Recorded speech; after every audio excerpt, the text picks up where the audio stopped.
Hi, nice to meet you, Avery. Welcome to United Nations. Today, we are talk about the United Nations. United Nations is built more than 70 years. Do you know about United Nations? Yeah, so I've actually been a Model United Nations delegate since the beginning of high school, and that's been nearly over half a decade actually in Model United Nations, and I'm actually currently serving as Columbia University's head delegate for our travel team. And I've been involved with Model United Nations because I really just support how the UN functions in the world, and also that it really values equality and human rights, which is really important. And that's why I've been involved now at 3 schools in Model UN, and I plan on continuing through, I guess, when I have to graduate.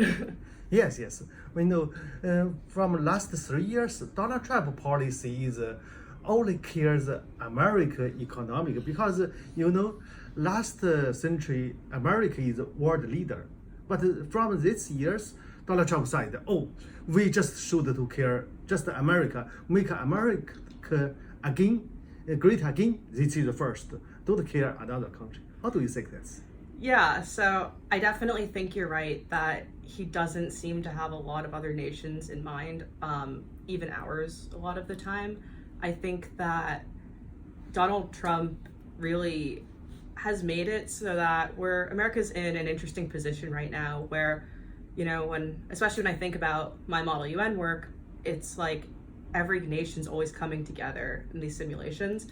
But with Donald Trump as president, you actually see that where a lot of countries seem to be not really taking everything he's saying 100%, and they're taking what he's saying with a grain of salt because they're almost like waiting for someone else to be in charge of the US. And a lot of his policies right now definitely seem to contradict the values of America, especially such as what's going on with the detention camps for children, which is pretty unfortunate. And I really don't think that detaining children who just went with their parents to a different country is what will make America great.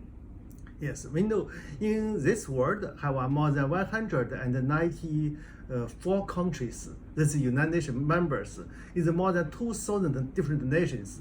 This is we United Nations make a universal value from different countries. This is a world value. How do you think the United Nations universal value?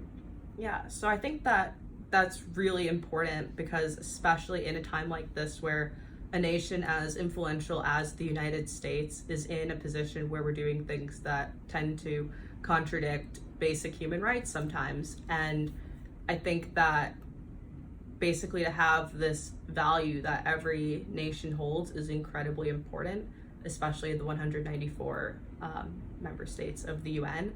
And I think that having everyone understand that there are some basic things that every nation needs to agree on, such as human rights and values of equality, is also especially important. And eventually, when every nation has the resources to be able to implement these values, the world can become more equal, and people can also become more equal regardless of where they live. Yes, we know from last 3 years, Donald Trump is American president. This policy is different to Barack Obama. Next year, Donald Trump will be continue election again. How do you think the last 3 years Donald Trump economic policy from your vision, from your class vision? Yeah, so I definitely think as a young person, we are always thinking about the economy, especially as a college student.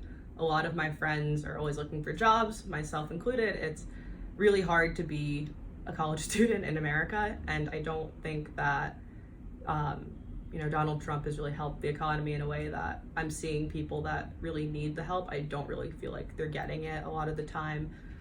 When I was living out in the California Bay Area, there's a lot of homelessness, which is just increasing if you watch the news, especially in San Francisco and Berkeley.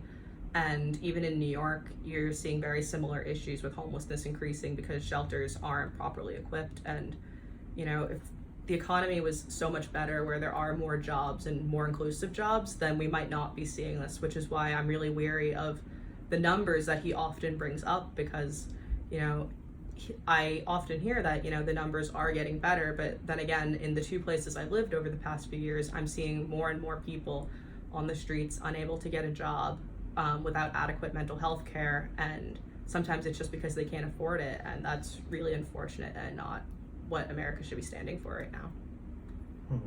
We know last century, very important media is newspaper, radio, and TV.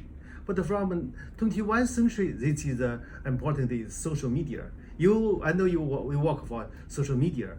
How do you think the social media will be change the world?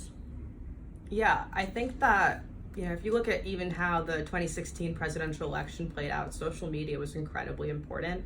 And we're already seeing that now even more so than then, because with media literacy and people being aware of what media literacy is, now I'm more aware of why I'm getting certain ads on my Facebook, on my Instagram, and other people are too. But now that I'm more aware, I'm noticing how constant they are. And if I click on one thing, I'm seeing an ad for something right away. And if I wasn't as aware, and if, you know, schools weren't making people more, schools and like national news media weren't making people more aware of what media literacy is, then I might not know why I'm seeing these ads. And for people that don't have the access to understanding where these ads are coming from and education about social media and targeting, it can really play a huge part in politics, whether or not someone even notices. If you look at the 2016 election, a lot of bots and ad targeting had a lot to do with how things turned out for the United States. And because of that, it really makes me wonder if American politics would look the same if we didn't have social media right now. And also how it would look if every single American had equal access to media literacy education, because a lot of times people don't realize why they're getting a certain ad, or that even something might be an ad or not real.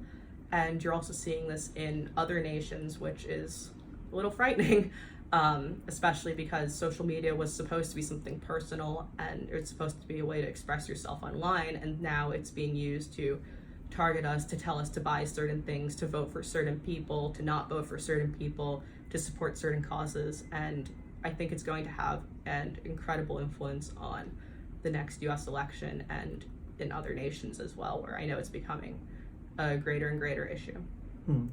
I know your interesting job is social media. How to do it and leads you to for your dream? How do you work hard to this, to social media? Yeah, so a lot of the work I've done, especially recently, is in political media. And a lot of that includes helping a political candidate working on their online presence, working on how they can best get their message out, and also some ads. So I think that, you know, one of the things that people don't realize, especially when you're on the receiving end, is what's going on behind the scenes of it.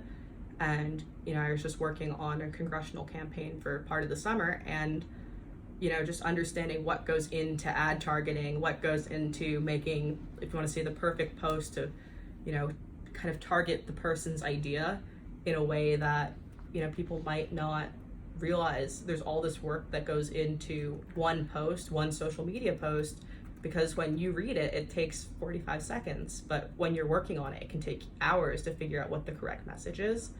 And I feel like for me, that's been really eye-opening in political media, is to see, you know, what goes into one post, because when you're just reading it, it doesn't seem like there's anything intentional really going on with it.